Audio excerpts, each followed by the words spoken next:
on the dotted line. Let Philadelphia freedom ring and patriotic voices sing. Red, white, and blue, never give up. You represent America. Hoping and praying for a brighter day. I listen to my heart and I obey. How can I see it any other way? I'm looking at life with my own eyes.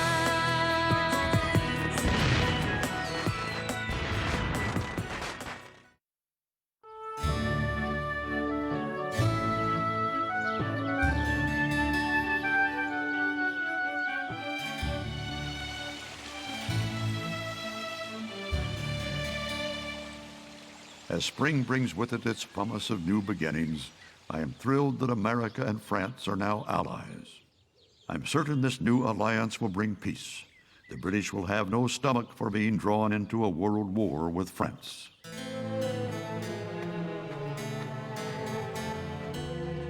However, I have a grave concern. So grave that I have sent this note by secret messenger to ensure its safe arrival.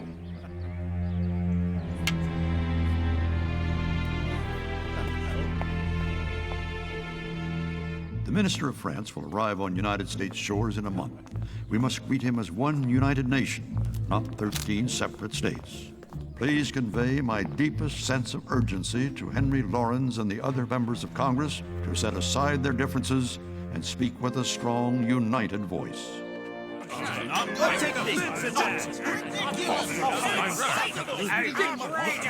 Virginia's arguments make no sense. Maryland's arguments are madness. Their voices might not be united, but they are strong. Gentlemen, 3 years have passed since Benjamin Franklin wrote a draft of these Articles of Confederation, and we still cannot find the resolve to pass them. As president of this Congress, I find this shameful. Hear, hear. We'll approve them when they are fair. Mr. Chase is being unreasonable. Mr. Lee is being ridiculous.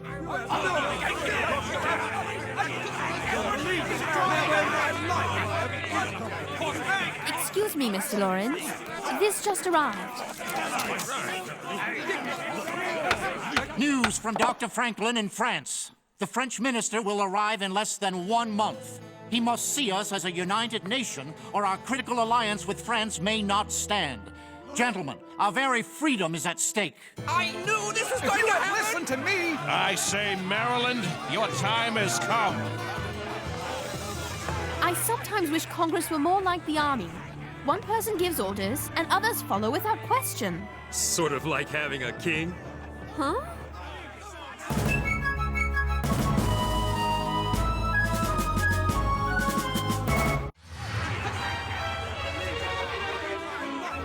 Why not identify the specific points of contention and address them one by one? I second that motion. Virginia and Maryland agree? It's a miracle. This way! Over here!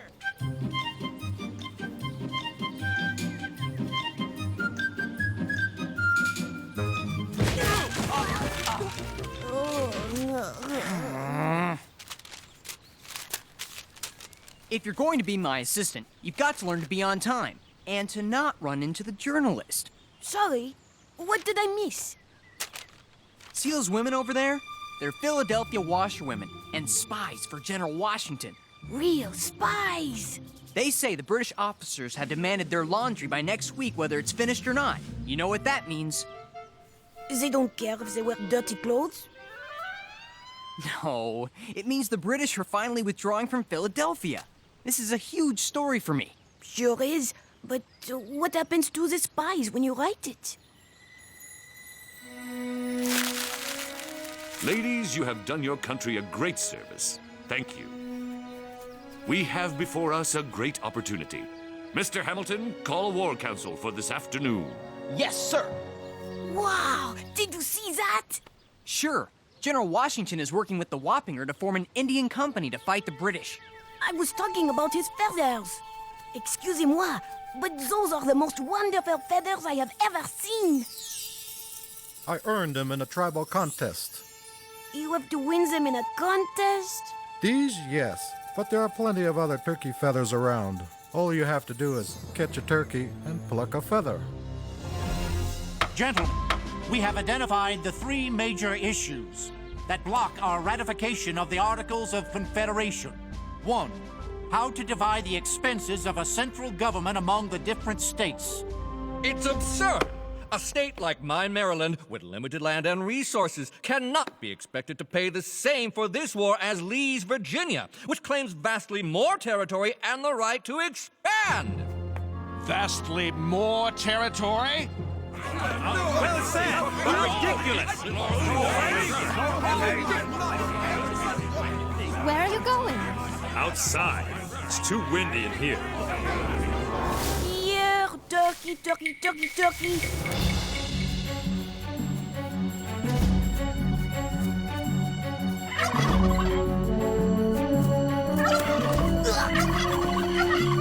Not fair.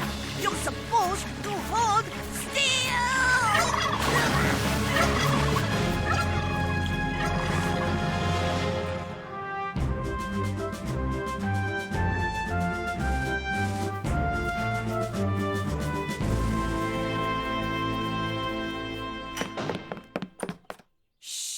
In spite of the British withdrawal from Philadelphia, and in spite of their slow retreat, I can hardly credit your desire to attack them, General.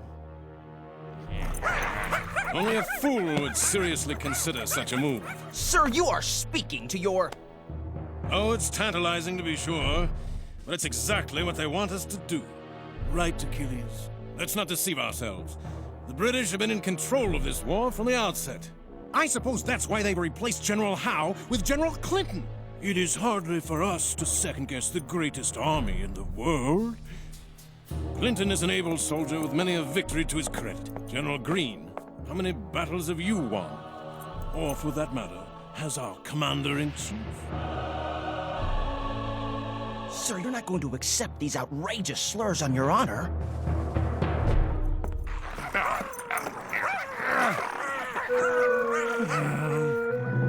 What the American soldier does best is run away. General Washington wisely knows this, and no doubt will soon recognize the folly of mounting any sort of attack.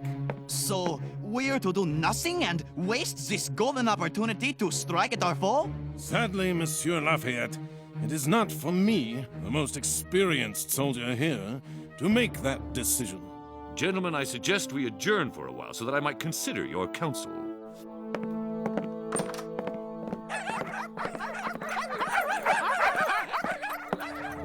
Whose side is General Lee on, anyway? I'm starting to wonder why we bought him out of British custody. At least we could have left behind his poodles. They shame their French blood. I finally found a dumb one. Just a little further. Whoa. Ouch!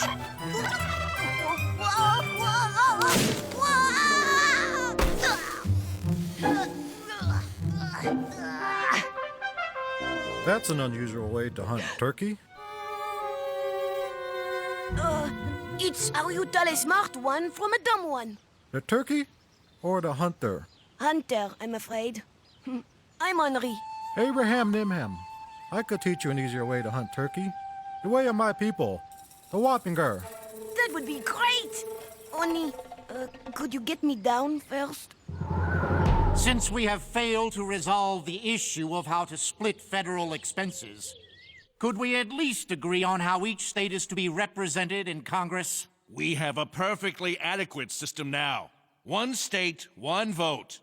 Are there any objections to the present arrangement? If they can agree on this, maybe they can agree on the other points. Then we are in accord. Aye! Finally, let's push on to the next issue. Mr. President, Maryland insists that General Washington deliver us a victory on the field of battle.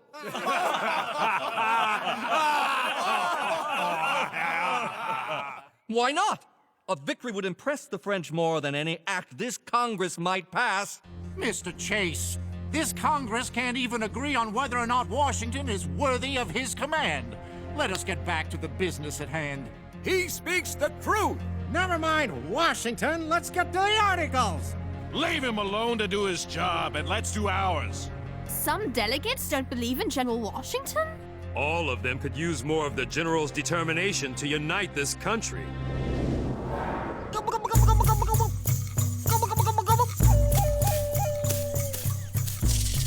When will they come? Shh.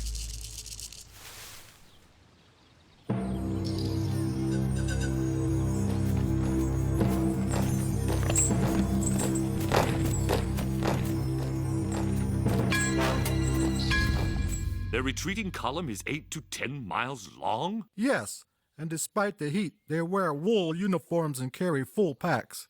They are struggling. Gentlemen, I believe we should seize this opportunity to strike the enemy while he is most vulnerable. What do you say?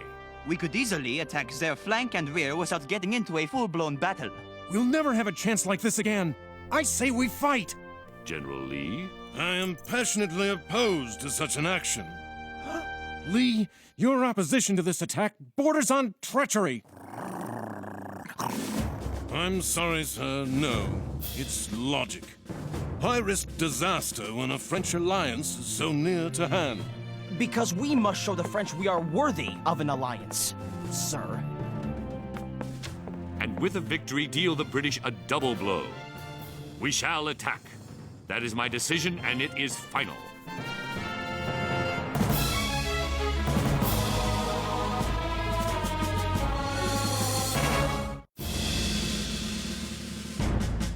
General, command of the striking force is yours. 1,500 men. I'm sorry. I must refuse.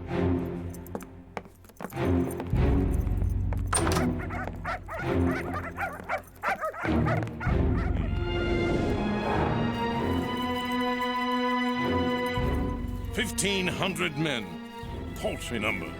I had to turn it down on principle. Isn't that so, Achilles? Washington wouldn't dare engage the enemy without me. He knows that I am his military superior. He's not fit to command a sergeant guard. No, he won't move forward without me. If he does, it will be the end of him.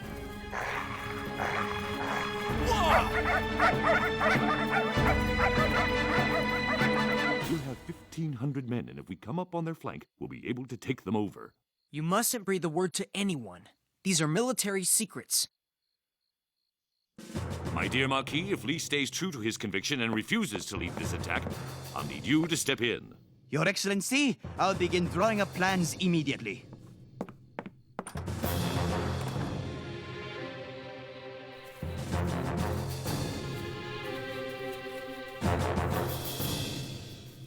I've called this private meeting so that we three might reach an agreement about the most difficult issue before us. Then we can talk to the others. The states with western territories like Maryland will be asked to hand them over to the central government. What will we get in return? We can't expect either side to be completely happy, Samuel. You're a sly one, Henry, making it richer than my responsibility to convince our colleagues. Sam, we must end this impasse. Excuse me for interrupting. Good evening, Miss Phillips. Washington intends to engage the enemy. This is it, gentlemen. Washington must win this battle. Hurry, Henri! They're reviewing the battle plans.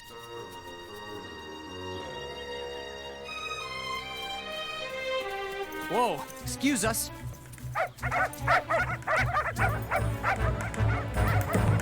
I understand that you've placed 5,000 men under the command of a 20-year-old boy. Not a boy, sir. The Marquis de Lafayette. Half the army. I am insulted, sir. General, you turned down the command. I disapproved of the strategy. Nevertheless, my honor requires that I now take charge of what has become a major engagement. You are entitled to the command, General. It is yours if you want it. You will attack tomorrow at dawn, concentrating horse and battery on the British west flank at Monmouth. I suspected he'd come around. Let's hope he fights as fiercely on the field as he does at headquarters.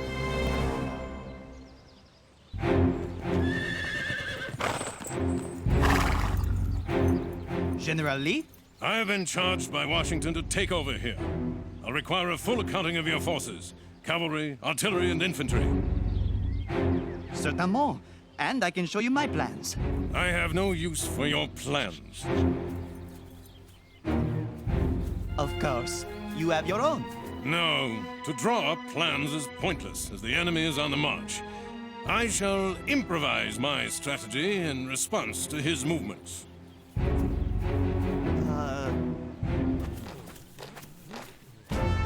Our forces are now positioned to give Lee complete support. Gentlemen, it has begun. Look at all those feathers! One of you drop me a feather! Henri, come back here! We need to stay with Henri!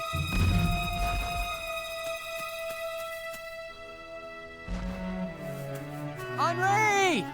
Where are you?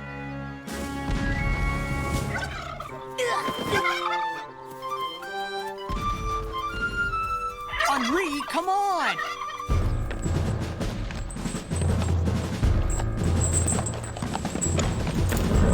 You there, Pfeiffer! Where are you going? Our troops are in retreat, sir. He's telling the truth. Look!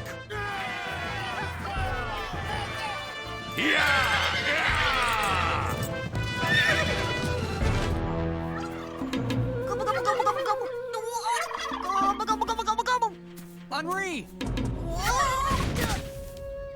Oh, you cost me my feather! You're lucky it wasn't your life. There's General Poodles. General Lee, what's he doing here? Look, regarde! Lee, what on this earth are you about? I have ordered a general retreat. You coward! That is contrary to my orders. Coward? The soldiers, your soldiers, are out of control, constantly disobeying me. I found myself in the most extensive plain in America, where such troops as I commanded would be helpless before the enemy horse. And as you well know, I was against this from the start. All this may be true, but you should not have undertaken it unless you intended to go through with it. Open your eyes! These farmers are no match for the British Army. Quit the field, sir. You are relieved of your command. Don't be ridiculous. I'm the only professional soldier you have. I will not suffer you to scorn these worthy men, let alone command them for 1 minute more. Yeah! I will not allow us to lose this battle. Take positions behind those hedgerows and hold that ridge. We are through running.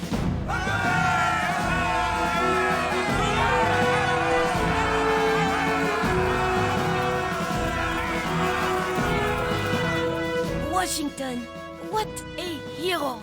And what a story! Despite the awful heat, our reorganized troops turned away several enemy assaults. Though the day ended in a draw, the British have learned new respect for the fighting resolve of our army. In your service, General George Washington.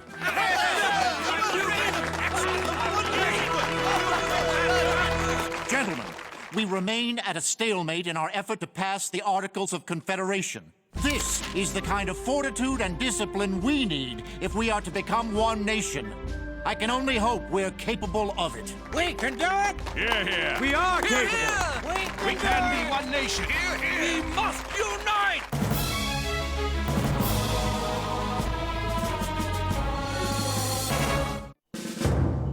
In the longest battle of the war so far, our commander-in-chief has shown the world he deserves that title.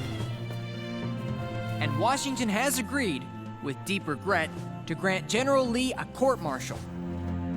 It's been an exhausting time for soldier and civilian alike. But we've all learned that even the best plans are meaningless without the discipline and determination to see them through.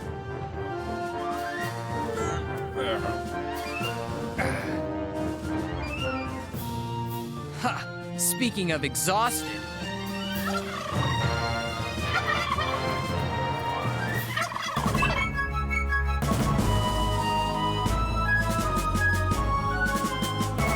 Looking at life through my own eyes, I'm searching for